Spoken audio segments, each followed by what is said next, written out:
ముద్దు బిడ్డ గర్వపడవలసిన విషయం ఏంటంటే మిస్టర్ తేజస్ ఆయన తీసుకున్నారు.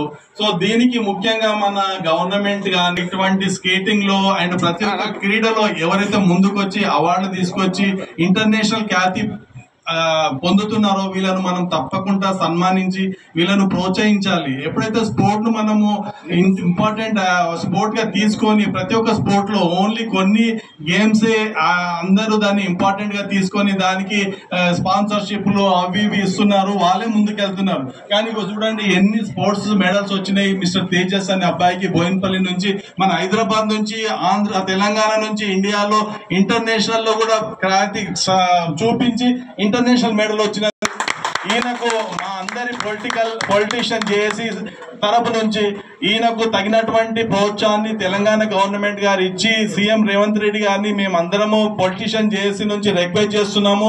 ఈయన ప్రతిభ గుర్తించి ఈయనను కూడా స్కేటింగ్ అనేది వాళ్ళ అసోసియేషన్ ని రెన్యువల్ చేయించి తొందరగా ఇట్లాంటి ప్లేయర్స్ ని అభినందించి అండ్ వాళ్ళకి ఇచ్చాల్సిందిగా మా పొలిటికల్ జేఏసీ నుంచి మేము కోరుతున్నామండి.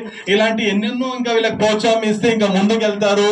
సో తప్పకుండా మా అందరి మనివ్వండి. Thank you very much and we are congratulating mister Tejas.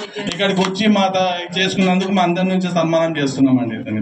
Congratulations అండి. ఇలాంటి పిల్లలు రావాలి. మనము ఈయనకి స్పోర్ట్స్ విషయంలో తప్పకుండా ఇప్పుడున్న యూత్ మినిస్టర్ ఎవరైతే ఉన్నారో ఆయన దగ్గరికి వెళ్ళి మా పొలిటీషియన్ చేసే సందర్భంగా ఆయన నుంచి మేము రిప్రజెంటేషన్ ఇచ్చి వీళ్ళది రిన్యూవల్ చేయడానికి మేము ఫస్ట్ పని చేస్తామండి. దీన్ని మేము ఒక ఛాలెంజ్ గా తీసుకుంటున్నాము. ఇలా స్కేటింగ్ ఇన్ని అవార్డ్స్ వచ్చినాయి, ఇలా ప్రోత్సహించాలని మేము కోరుతున్నామండి మన తెలంగాణ గవర్నమెంట్.